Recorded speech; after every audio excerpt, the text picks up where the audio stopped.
Hi friends, నేనైతే ఈరోజు మందార నూనె తయారు చేసుకుంటున్నాను. మీకు కూడా చూపిద్దామని చూస్తున్నాను. మొన్న అయితే గుంటకూరాకు, ఉసిరికాయలు, షికాకాయ, గోరింటాకు, కరివేపాకు అవన్నీ వేసుకొని మందార ఆకులు ఇవన్నీ వేసుకుని తయారు చేసుకున్నాను కదా, ఆయిల్ చేయించాను. కానీ ఇప్పుడు మందార నూనె ఓన్లీ మందార పువ్వులతోనే తయారు చేసుకున్నాను. ఆ మందార పూలు ఒకరోజు పూలు అయ్యి ఒళ్ళిపోయిన పూలు ప్లస్ ఇవి ఫ్రెష్ పూలు అనమాట. ఇదైతే గానుగ నూనె అనమాట. గానుగ నూనె 1 లీటర్ బాటిల్ అనమాట. ఇది 1 లీటర్ బాటిల్ తీసుకొస్తే దాన్ని చక్కగా మందపాటి వెడల్పు గిన్నెలో పోసుకున్నాను. మనం ఇప్పుడు కూడా స్టవ్ అనేది సిమ్లోనే ఉంచుకోవాలి. సిమ్లో పెట్టుకుని ఆ నూనె అనేది కాగబెట్టుకోవాలి. కొంచెం కాగిన తర్వాత 5 మినిట్స్ కొంచెం ఆయిల్ అనేది కొంచెం హీట్ అయిద్ది. హీట్ అయిన వెంటనే మనం ఈ మందార పూలు అనేవి వేసుకోవాలి. మందార పూలు వేసిన తర్వాత ఆయిల్ అనేది పొంగిద్ది. ఇప్పుడు మాత్రం చాలా జాగ్రత్తగా ఉండాలి ఫ్రెండ్స్. ఈ మందార పూలు ఏంటంటే ఆ తడి ఉంటుంది కదా, తడికి నూనె పొంగుతూ ఉంటుంది అన్నమాట. ఇది పొంగపోకుండా మనం కొంచెం వెడల్పు గిన్నె తీసుకోవాలన్నమాట. అంటే ఆయిల్ క్వాంటిటీని బట్టి కొంచెం వెడల్పు గిన్నె తీసుకోవాలి. చిన్న గిన్నె తీసుకుంటూ ఉంటుంది క్వాంటిటీని బట్టి. నేనైతే 1 లీటర్ బాటిల్ కాబట్టి కొంచెం వెడల్పు గిన్నె తీసుకున్నాను. అయినా సరే గిన్నె పై వరకు వచ్చేసింది పొంగి పొట్టకి. నేను గరిటె పెట్టి తిప్పుతానే ఉన్నాను ఆయిల్ని, ఏమాత్రం కింద పడుకోకుండా. చూడండి ఫ్రెండ్స్ ఎలా పొంగుతుందో. నాకైతే ఎంత బాగా నచ్చింది. అసలు ఈ ఆయిల్ ఎంత సాఫ్ట్గా ఉంటుంది అంటే అంత సాఫ్ట్గా ఉంటుంది.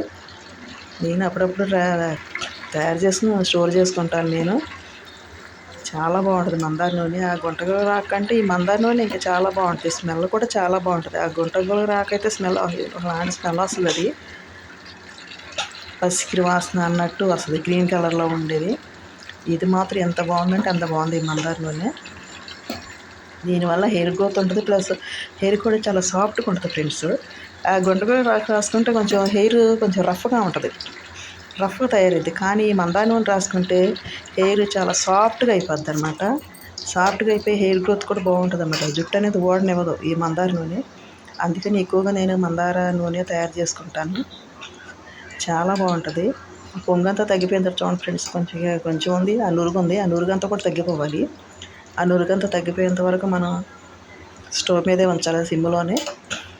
అది తగ్గిపోయిన తర్వాత పువ్వులు కొంచెం కలర్ చేంజ్ అయిపోతాయి. కానీ పూలు మాత్రం ఎక్కువ నల్లగా అయ్యేటట్టు మాత్రం ఉంచుకోకూడదు ఫ్రెండ్స్. ఉంచుకుంటే మాత్రం ఆయిల్ బ్లాక్ అయిపోద్ది. ఇలా కొంచెం కలర్ చేంజ్ అయిన వెంటనే ఆ పువ్వులు ఇక మనం స్టవ్ని ఆఫ్ చేసుకోవటమే. అది చూడండి ఫ్రెండ్స్ ఎంత బాగా వచ్చినాయి అసలు. ఇక చల్లబడిపోయిన తర్వాత నేను గాజు సీసాలో వడగట్టేసుకున్నాను. టీ వడగట్టేసుకుని ఒక గాజు సీసాలోకి వడగట్టేసుకున్నాను.